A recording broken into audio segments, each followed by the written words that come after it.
آج یاد آتا ہے سلطان نور الدین زنگی، جنہوں نے نام محمد پر اپنا سب کچھ وار دینے کا عزم کر رکھا تھا۔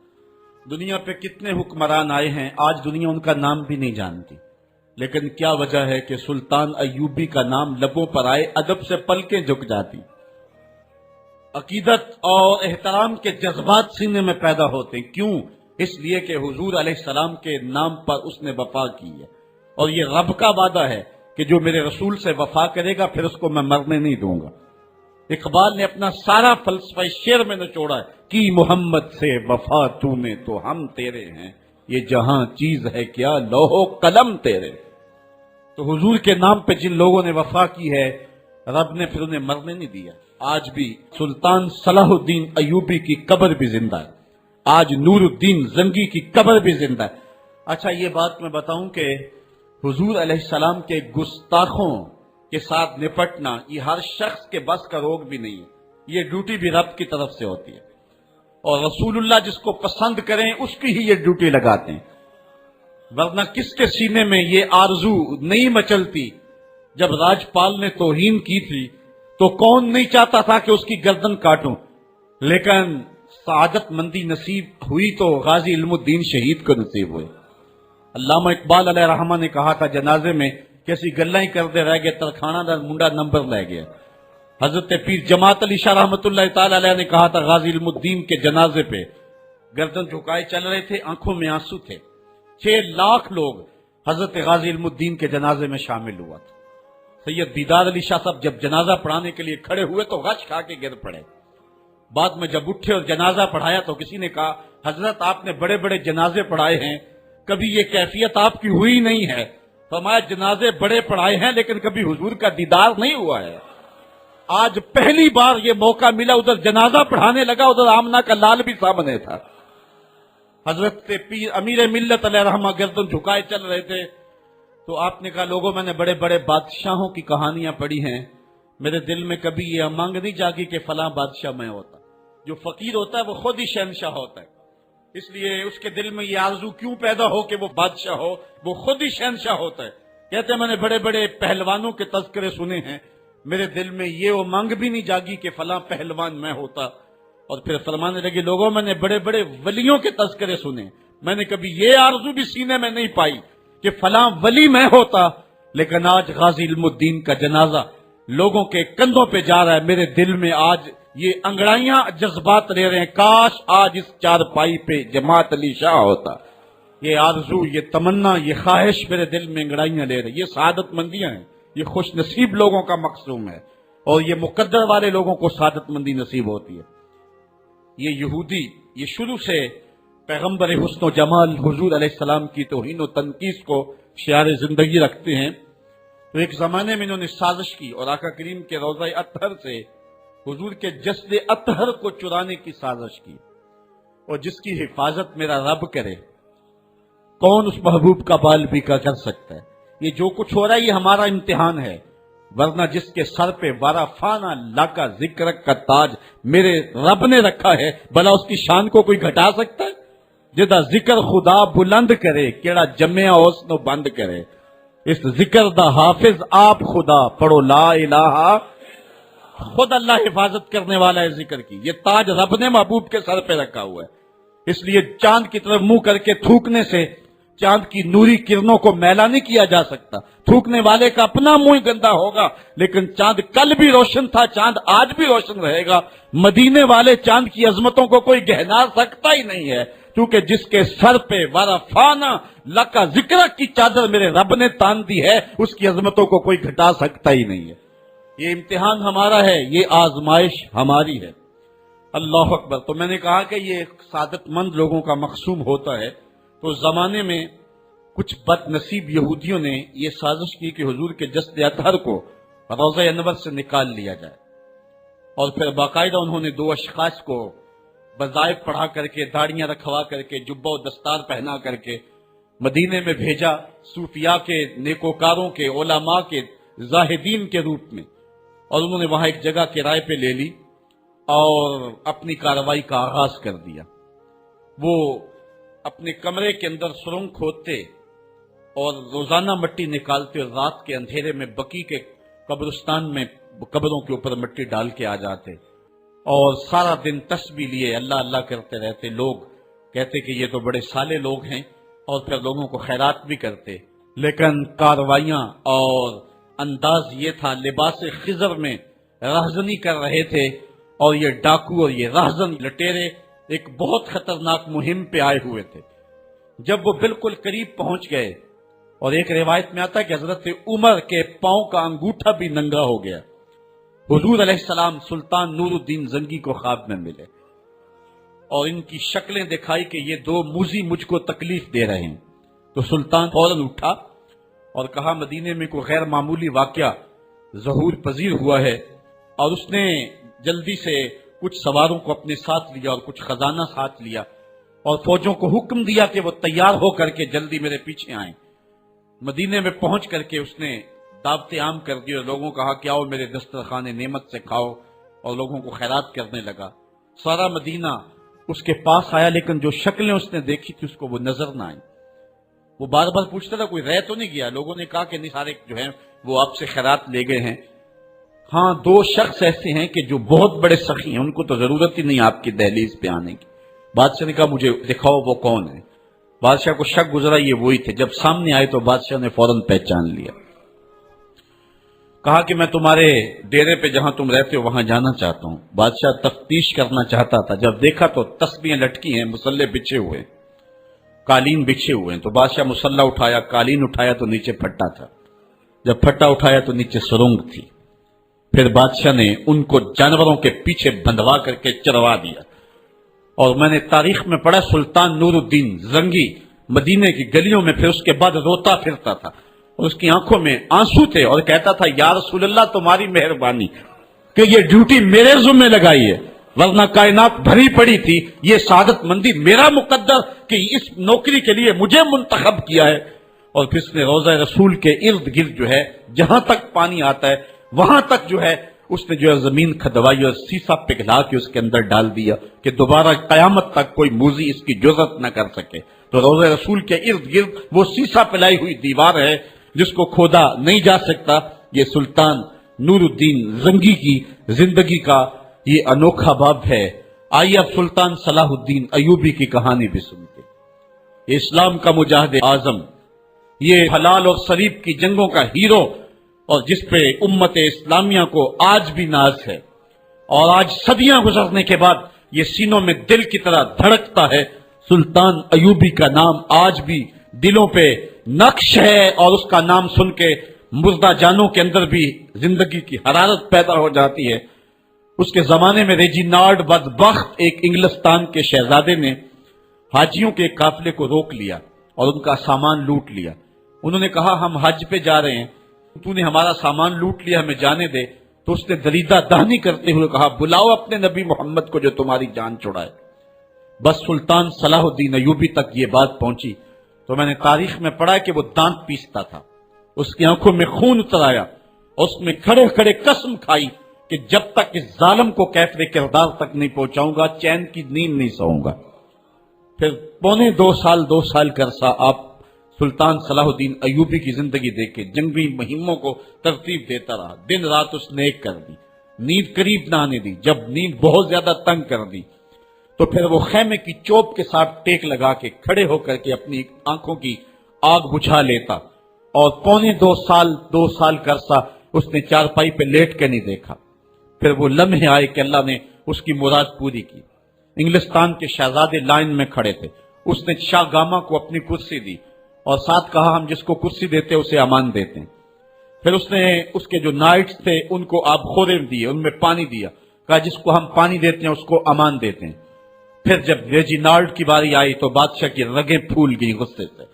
اس نے تلوار نہم سے باہر نکالی اور اس کی چھاتی پہ چڑھ کے اس کی گردن پہ تلوار رکھ کے اس کے ٹکڑے کرتے ہوئے کہا او کتے، تم نے کہا تھا بلاؤ اپنے نبی محمد کو، محمد عربی نے اپنا نوکر بھیج دیا ہے. اور اس طرح اس ریجینالڈ کتے کے 2 ٹکڑے کر کے رکھ دیے. یہ ہماری تاریخ ہے اور روشن تاریخ ہے. ہمارے اسلاف، ہمارے بزرگ اس دور کے شہنشاہ، اس دور کے بادشاہ اتنی جرأت اور اتنی عظیمت رکھا کرتے تھے. اور آج ہماری کمزوریاں نے دشمنوں کو دلیر کر دیے. کبھی ایسا بھی اندھیر آیا تھا کہ سرے عام یوں توہین اور تنقیص ہوتی ہو پیغمبر حسن اور پیغمبر جمال کی، اور پھر 1.40 ارب انسان دنیا کے اوپر بستے ہوں. یہ بھی زمانے نے دن دیکھنے تھے. تو امت مسلمہ کی موت واقعہ ہو جائے اگر حضور علیہ السلام کی توہین باقی رہتی ہے. اس لیے امت کو پوری قوت کے ساتھ کھڑا ہونا ہے اور اپنے نبی علیہ السلام کی توہین کا بدلہ لینا ہے. اور یہ ممکن نہیں ہے جب تک جو ہے وہ ہم پوری دنیا کے اوپر غالب نہ ہوں. اللہ تعالیٰ امت کو وہ دن نصیب فرمائے کہ امت کا غلبہ اللہ تعالیٰ نصیب فرمائے. اس وقت ہمارا المیہ یہ ہے کہ ہمارے پاس عالمی لیڈر کوئی نہیں ہے.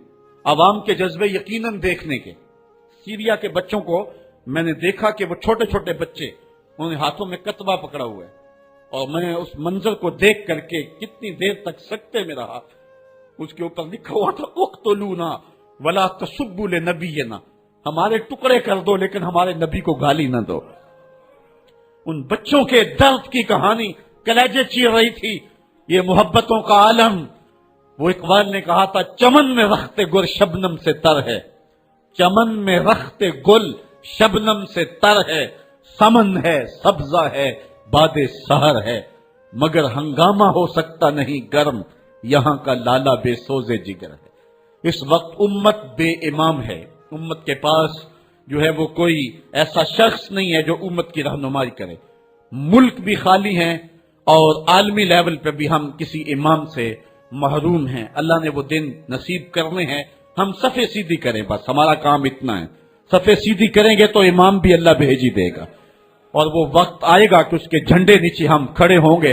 اور ہم نے تاریخ میں پڑھا ہے، کتب صحاح میں موجود ہے، بخاری اور باقی کتابیں اٹھائیں، ہمیں اس وقت کی بشارت دی گئی ہے کہ جب اساکر اسلام ترتیب پائیں گے اور پھر امام بھی آ جائے گا اور پھر امت مسلمہ وہ بانک پن پائے گی کہ صحیح حدیث میں آتا ہے کہ اگر کوئی یہودی کسی پتھر کے پیچھے یا درخت کے پیچھے چھپ کر کے پناہ مانگنا چاہے گا تو وہ پتھر مسلمانوں مجاہدوں کو بول کر کے کہے گا ادھر آ، یہ ظالم میرے پیچھے چھپا ہوا ہے.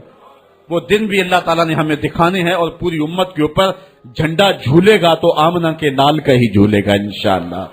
آ ملیں گے سینہ چاکانے چمن سے سینہ چاک، بس میں گل کی ہم نفس باد صبا ہو جائے گی، شبنم افشانی پیدا کرے گی میری سوز و ساز، اس چمن کی ہر کلی درداش نہ ہو جائے گی، آسمان سحر کے نور سے ہوگا آئینہ پوچھ، ظلمت رات کی سیما پا ہو جائے گی، شب گریزاں ہوگی آخر جلوائے خورشید سے، یہ چمن معمور ہوگا نغمہ توحید سے. وہ وقت انشاءاللہ آنے والا ہے. بس ہمارا کام صفیں سیدھی کرنی ہے اور صفوں کو ترتیب دینا ہے، اپنے جذبوں کو مرنے نہیں دینا ہے، اور یہ جذبے اپنی نسلوں میں بھی منتقل کرنے ہیں اور اپنی نسلوں کو بٹھا کر کے حضور کی عظمت کی کہانی پڑھا کے جانا ہے. میں نے سیریا کے ان بچوں کو دیکھا تو میں اپنے بچوں کو بٹھا لیا. میں نے کہا بیٹے پوری دنیا کے اوپر حضور کی ناموس پہ حملہ ہے، بتاؤ ہم کیا کریں گے. تو میرا 5 سال کا بچہ ہے، مجھے حمزہ کہنے لگا کہ ابو یہ جو تلوار آپ نے لٹکا کے رکھی ہے بیٹھک میں، اس کے میں پیچ خود کھول سکتا ہوں اور یہ میرے ہاتھ میں دے، ان ظالموں کو میں کاٹوں گا. میں نے کہا بیٹے مجھے یہی تجھ سے توقع تھی، اس لیے کہ تیرے جسم کے اندر خواجہ دین محمد مصطفیٰ کی غیرت کا خون دوڑ رہا ہے، اور انشاءاللہ یہ ہماری نسلیں اٹھیں گی اور اسلام کے غلبے کا خواب ہم شرمندہ تعبیر کریں گے انشاءاللہ. تو اپنے بچوں کو بٹھائیں اور ان کو بتائیں اور ان کو حب رسول کے جام پلائیں، ان کے اندر محبت رسول انڈھیل دیں اور ان کے سینے کے اندر یہ حرارت پیدا کر دیں، اور وہ امت کے لیے اور نام محمد کے لیے ہر قربانی دینے کے لیے آمادہ ہو جائیں. انشاءاللہ وہ وقت دور نہیں ہے جب پوری دنیا کے اوپر اسلام کا جھنڈا جھولتا ہوا نظر آئے گا. ہم نے اپنے جذبوں کو بہر صورت بیدار رکھنا ہے، اور اگر انہوں نے توہین کی زبان کھولی ہے تو کروڑوں انسان حضور کی مدح میں زبانیں کھول لیں. صبح و شام وظیفہ درود و سلام کا لبوں پہ جاری کر لیں اور حضور کے نام کا جھنڈا اٹھائیں. یہ گلیوں میں، یہ چوکوں میں، یہ بازاروں میں یہ احتجاج، یہ تو ایک معمولی کیفیت ہے. ہم تو اس سے آگے بھی اگر ہم بے بس ہیں، کر کچھ نہیں سکتے. سچی بات ہے، ہمارے اندر جو جذبوں کی کائنات ہے ان کو کچا چبا جائیں کہ جنہوں نے میرے آقا حضور نبی رحمت کی توہین اور تنقیص کی ہے. اس لیے جو ہم سے بن پڑا، جو ہم سے ہو سکا ہم نے وہ ضرور کرنا ہے۔ وہ کیا کہا تھا سودا نے کہ مجنو لیلا سے بازی نہ لے سکا پر سر تو دے سکا۔ کس منہ سے کرتے ہو دعویٰ عشق سودا، تم سے تو یہ بھی نہ ہو سکا۔ ہم نے دیکھنا ہے کہ ہم کیا کرتے ہیں، اس حوالے سے ہمارے جذبات کیا ہیں۔ مجھے یاد آئی آج عمارہ، سارا دن آج عمارہ کی کہانیاں میرے ذہن میں گردش کرتی رہی۔ عمارہ غزوہ احد کی نامور مجاہدہ ہیں کہ جب بھگدڑ مچی اور کچھ تو خون ہونے لگا اور عجیب کیفیت بن گئی، تو اس وقت حضرت عمارہ خاتون ہیں جو اس جنگ میں ساتھ آئی تھی۔ کس کام کے لیے آئی تھی؟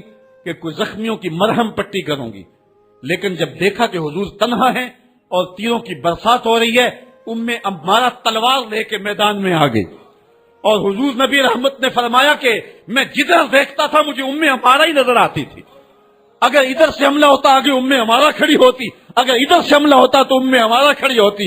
میں کہتا عمارہ تیرے نام پہ میری نسلیں قربان، جس نے محمد عربی کی آبرو کا پہرا دیا۔ اللہ اکبر۔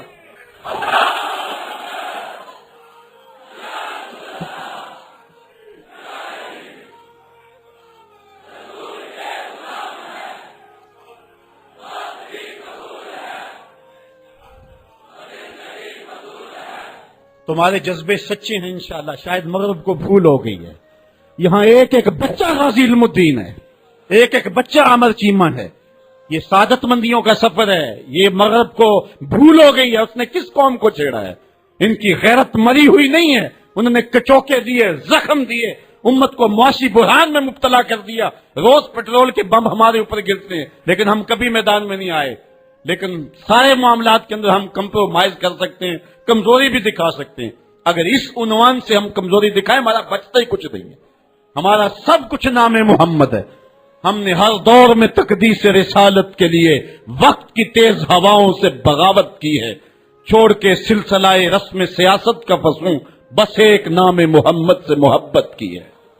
ہم نے عہد غلامی کرنا ہے حضور علیہ السلام کے نام سے، اور انشاءاللہ یہ ہماری سعادت مندی ہے۔ ورنہ ہم نے وہ زمانہ بھی دیکھا ہے جس زمانے میں کوئی ایسا متنفس نظر نہیں آتا تھا جو حضور کے نام کا جھنڈا اٹھائے۔ یہ تاتاریوں کا دور ہے، جب بغداد کو اجاڑا گیا، امت کے سر کاٹے گئے، اور یہ حال تھا کہ منگول سردار نے کہا کسی مسلمان کا سر لاؤ، اپنے فوجیوں کو کہا نہیں تمہارا سر کاٹ کے لگائیں گے۔ ایک مینار تعمیر کرنا ہے کھوپڑیوں کا، اور پھر مسلمانوں کا پتہ ڈھونڈتے ہوئے لوگ ہاتھ میں پیسے لے کے گھومتے تھے کہ کسی مسلمان کا پتہ دے دو، اس کا سر کاٹیں ہم، لیکن مسلمان ملتا نہیں تھا، کاٹ دیے گئے۔ دجلہ 3 دن تک خون بن کے بہتا رہا۔ یہ ہماری تاریخ ہے بغداد کی۔ اور پھر دجلہ کا بند توڑ دیا گیا، جو لوگ تہ خانوں میں چھپے تھے 1.25 لاکھ لاشیں ہم نے وہاں سے پھر نکالی۔ پھر وہ لمحے آئے کہ کوئی ایسا متنفس نظر نہیں آتا تھا جس کے ہاتھ میں اسلام کا جھنڈا ہو۔